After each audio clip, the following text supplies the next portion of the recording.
I covered the SEC media days for 6 or 7 straight years, and you can only get so much access. It's great to be there, but you get to ask the one question. Maybe there's like 100 plus at the formal podium speech. There's like 6 or 7 questions. So you've got about a 5% chance of asking a question there. And then you've got the scrum at the side session. And again, especially last year, if it's Ryan Day or Jim Harbaugh, there's 100 media around him. And you've got a shot. So for me to get in my 5 or 6 questions, I was pleased with that last year. However, let's make it a little more fantasy land that you get to sit down with Mario Cristobal and have a real talk with him. It's not buttoned up, politically correct, got to ask him. No, you get to have a real conversation, and he knows nobody's going to hear any of this. Okay. It's just you and him at lunch, having a drink, whatever, and you get to talk to him. What are you asking Mario Cristobal? Wow. That's a great question, and that's like a dream.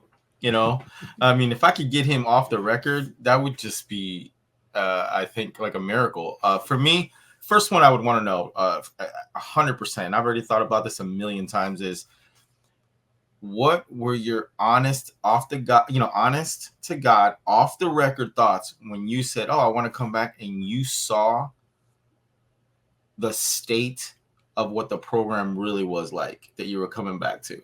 Like I'm talking the administration, the actual facilities, the culture, the money that was actually being invested before you came, right? Because I have to think he must have been extremely shocked and disappointed. And I'd have to think it'd be way worse than he thought it was. Because you can see from the outside. And then, of course, he still this is where he's from.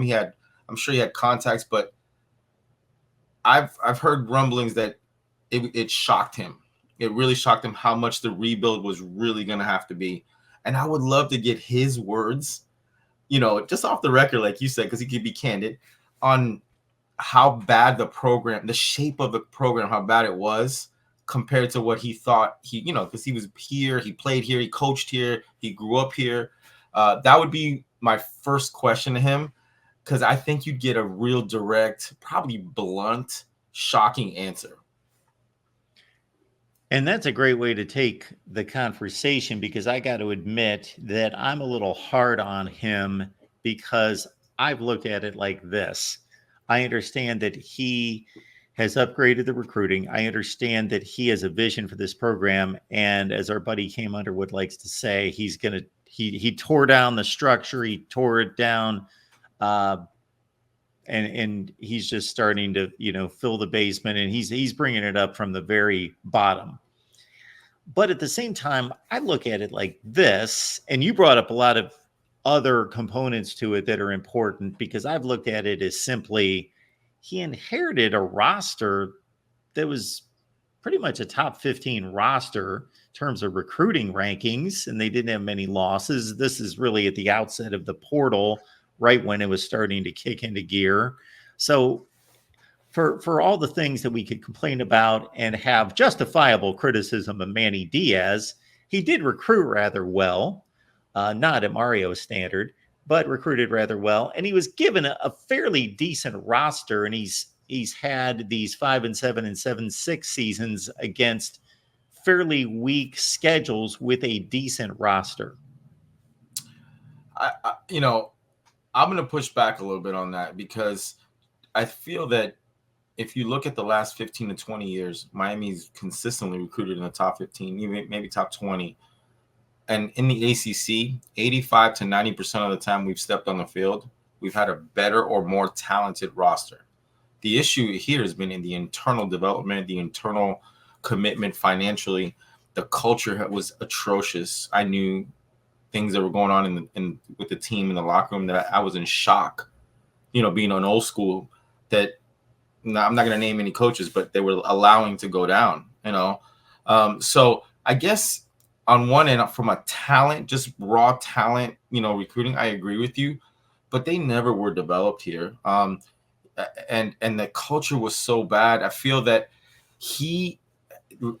I know that this was said, and I'm not going to quote him, but I'll just say, I know this was said, when he came back, he was shocked that the indoor facility that was built was only built 70 yards. He was like, he just he couldn't fathom that. Like, why did you even build this if you're only gonna have a 70-yard field? Just, that's a small thing, but it was like 25 of those things, that were just, he was just so confused. Like, why would you even do this? At the end of the day.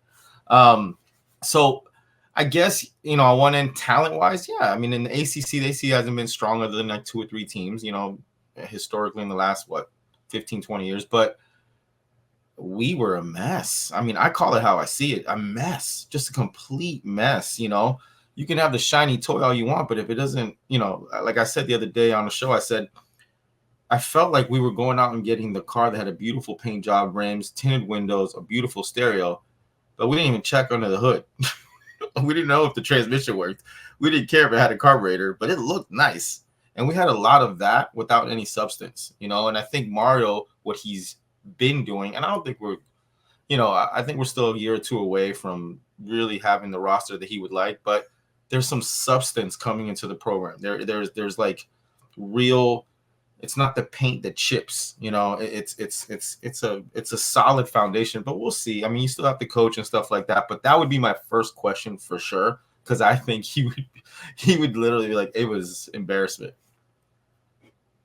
So if you take Clemson off the board for sure in terms of recruiting, Florida State as well, because I'm going to guess that their recruiting, I guess, was slightly better during the years that Manny Diaz, and maybe even if you go back to Mark Richt, maybe not. I think it's pretty close.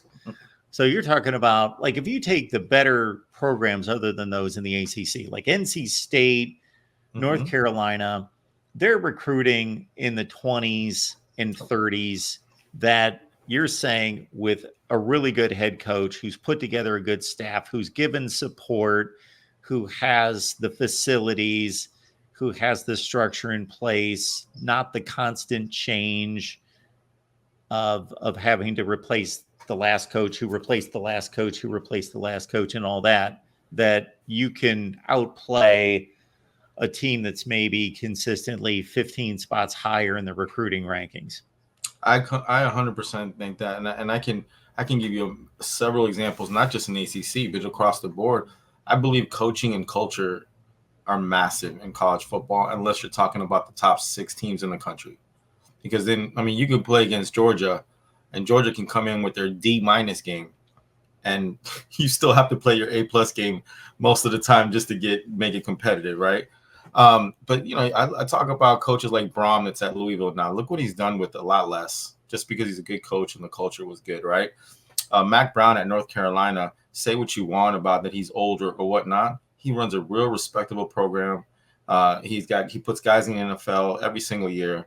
And it's just guys that maybe didn't get the classes that we were to get, but just did a lot more with it. And for me, this is just my personal opinion from what I saw.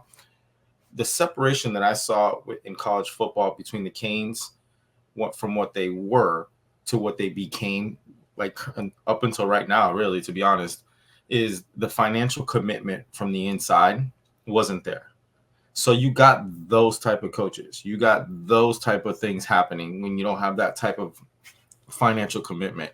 And then everybody else was spending money. This is before, and I'm talking before NIL and before the transfer portal boom. I'm just talking for staff. Just what are you paying your head coach? What are you paying your assistant? How many assistant coaches you're allowed to have? What are you going to pay them? Just basic necessities on facilities. It was a joke. We used to be able to get away with it a long time ago. You can't get away with it now. Now, it's the kids want to know first, clearly the NIL, right? Then how many people have you put in the NFL? And then it goes, wow, that's a really nice weight room. That's a really nice indoor facility. And then, oh, by the way, your academics are great. If we're being honest, I think that's really kind of how the pecking order goes. We're brand new to this, and it sounds funny. I'd say we're 3 years into this where we're actually spending the money that our top 10, top 15 real program is spending. So I don't think you'll see the fruits of the labor of that for another year or two, personally. I've always thought that post Butch Davis, I'll even include Larry Coker, because even though he won a championship and his record looks amazing, he obviously inherited a great situation. That up into Mario, I'm gonna put Mark Richt in like his own category, because he Correct. obviously was an excellent coach and did great things at Georgia that get forgotten. He finished in the top 10, 8 out of his 15 years at Georgia. So if there would have been a playoff when Mark Richt was around at Georgia, he would have been in the playoff like 4 or 5 times. So I'll put him in a different category, because I think it was obvious after he left Miami, unfortunately, that his health was Correct. compromised. I just don't think he was at his peak and ready to tackle this job. It appeared as though he was right out of the gate, but unfortunately, I just don't think he was up to it. So he obviously has been successful. But everybody else that Miami has hired, none of them were successful before Miami or after Miami. So they have all proven to be bad hires. Yeah, I agree with you 100%. We were talking about this the other day, and I thought it was kind of funny. If you look at, I mean, it's pretty common sense, but really look into the teams that are trending up in the last 5 to 7 years. A lot of the bigger name teams are Saban tree guys. You know, Dan Lanning at Oregon, even though he walked into a nice situation. What's his name at Texas right now? Stark, right? You know, came into a little situation where Texas was a little rattling a little bit. Boom, 2-3 years later, won the college playoffs, right? I think Mario, when he left to go build Oregon, did a really good job at Oregon. Now he's at Miami. So I guess where I'm going with this is, it seems like Saban's tree is putting out quality coaches. And Kirby, I'm not even talking about Kirby. Kirby was easy too, right? He walked into a good situation, but he got him over the hump, and now they're arguably the number one program in the whole college football. And it's just interesting to me that it all points back to the Saban tree. And the reason I bring that up is because you're right. Mark Richt was probably the best quality coach we've had in a couple decades, and we got him on the way down. And I mean that respectively, you know. We got him on the way down. He still got us a 10-win season, which is hilarious, you know. I don't want to name other coaches because I don't like to do that, but it was an embarrassment. It really was an embarrassment. And you get what you pay for. I mean, you get what you pay for most of the time. If you're underpaying to hopefully hit a home run on a coach, don't get upset when it doesn't work, because he's going to have to underpay some of his assistants, which trickles down to the development. And as we spoke earlier, you can get a top 15 class, but so what if you don't develop them because you don't have the right coaches to develop? I am with you 100% on that, but I do believe, and I'm hard on my team. We got it right with Mario. I really think we got it right with Mario. I just feel that it was a little bit worse than people understand in the building, and I think we have to have a little more patience, which I haven't had much patience with prior coaches. I'll be honest. I'll put my hand up and, you know, just really upset. I don't know how you can't win 8 games in the in the ACC. Just blows my mind. But I think we're getting it right because we're building it inside out, and it's the first time in a couple decades where it's being built inside out. Folks, you have to excuse me here. So when I get somebody new on that knows what they're talking about, I like to go into the past. I know everybody's about what's going to happen this season and what's going to happen in 2025 with recruits, and I know that's where everybody's headed. But when I can get somebody like Miami Flo on here, this is the second time he's been on, and I've got questions about. I know the history. But I don't always know why did it happen the way that it did. And I always like to get a perspective because it's interesting to me. So here's another thought that I've got about that 2017 season is that I don't think in any way that they were up to Clemson's standards. However, they probably had the worst quarterback that they've had starting in Oh, wow. Pre-Jim Kelly. Like, I can't think of anybody. So if Brad Kaya sticks around one more season, they're going to the ACC championship game 11-0. I got to think that they got one drive in them at Pitt to pull out that game that they lost. Right.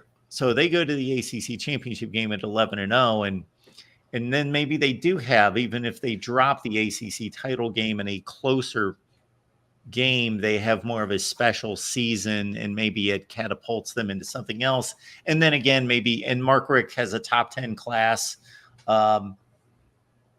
Again, unfortunately, he just wasn't up to the challenge because of his physical issues. So that may not have mattered.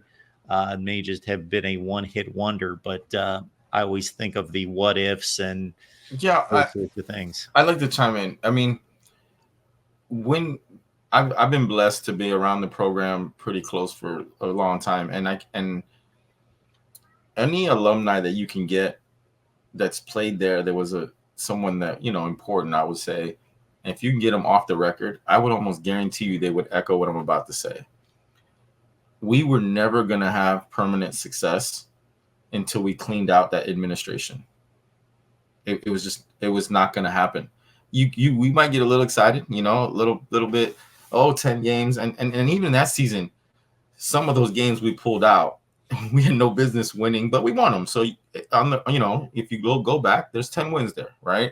But there was some muddy games there that I don't think we deserve maybe to get through some of those games, to be honest, right?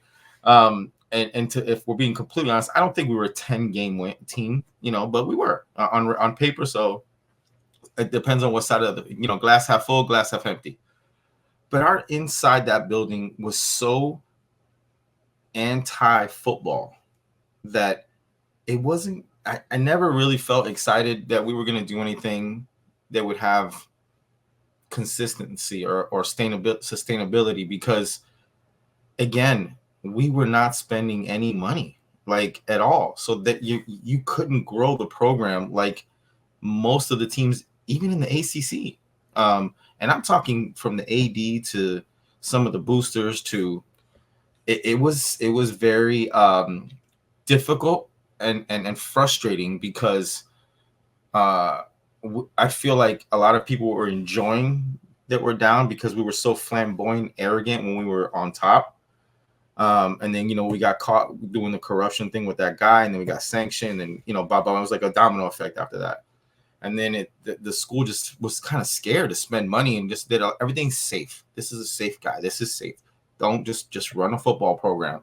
But we're getting stomped out year in, year out. So that's why I think you're seeing this kind of fresh, you know, breath of fresh air a little bit, because it's so different this time. I don't know how it ends. And I don't even want to try to get excited on it. But it's 100% different the way it's being done this time. So I'm hopeful, glass half full, like I said earlier, that it does end different because it's being built different. It wasn't a coincidence that our president left to the UCLA. It wasn't a coincidence who took over, right? It wasn't a coincidence that Alonzo came for a couple of years Heisman before we went back to the NFL to kind of clean up some things, right? It wasn't a coincidence that we went and took the AD from Clemson and bought his contract out and brought him over here, Radakovich, right? We went everything. All the non-sexy, the boring stuff was done first this time, which usually we used to do it ass backwards, excuse my language, you know. But now there's like you can withstand a blow, you can take a body blow, you can go 5-7 and 7-5, and the fans are like, but there's still money being pumped in. You're still gonna get another top 10 class, and now your roster looks a little bit different from the inside out, kind of like the building. The building now is inside. The people in there that are making decisions are football people. And they've only been there a couple years, but they're football people. I believe that translates. Don't know when. I'm hoping soon, but I think it translates. We appreciate Miami Flow being here. I want to make sure that everybody knows where to find you and what's going on over there. So what's the deal this week? You got a muted on me, whatever you just said. Can you say it one more time?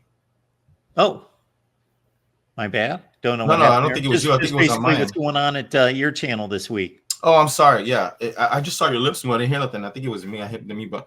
I come on every Sunday, and on Friday I do a drive. I call it the TGIF Live at 5, and we just do current events during the summer, just to kind of keep everybody up to speed.